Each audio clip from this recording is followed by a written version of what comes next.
I just think because we spend so much time having to, see the doctor, because the reality is it is an ongoing relationship, because every 3 months we need to go get the bloods and meds.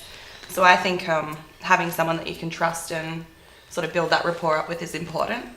And the reality is still in Australia that it's predominantly men who have sex with men who are living with HIV. So there are other issues that affect women only. So I feel really comfortable that I've got a female doctor who, I know she did some research when I was starting medications to find the right one, and things that would work with birth control pills and that sort of thing. When I diagnosed HIV more than 10 years ago, I couldn't speak English at all. So I couldn't say much about my feeling or anything to the doctors. But around 5 years later, my English getting better, and I can express myself. My doctor knows all my life happening, bad stuff, good stuff. So it's very good. Trust relationship is important for my maintain my health mentally and physically. I now feel confident in saying, I need this, or I need to talk about this, or you need to look at my treatment, or what interactions there are with other medications I'm taking. That's one of the things I've learned since being positive, and I think I'll always do that now as well. I'll always look for a good doctor.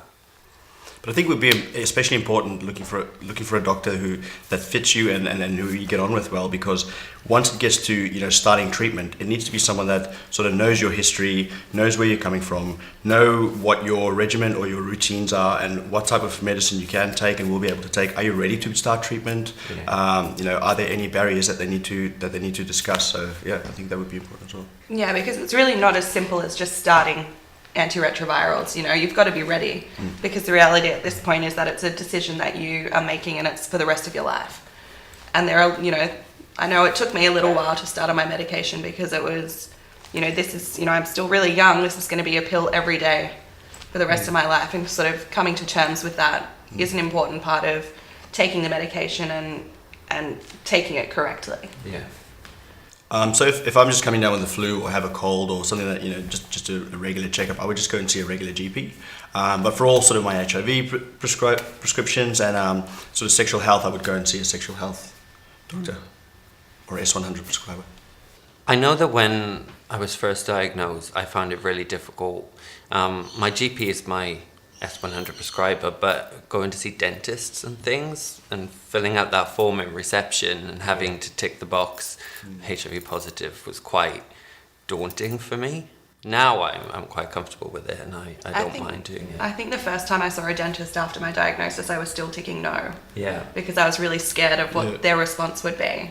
Yeah. But, like you, I've come to terms with it, and now I know that it's important to disclose my status, because there can be particular dental issues that affect people living with HIV more than someone who isn't. So I think it is important to disclose. Definitely.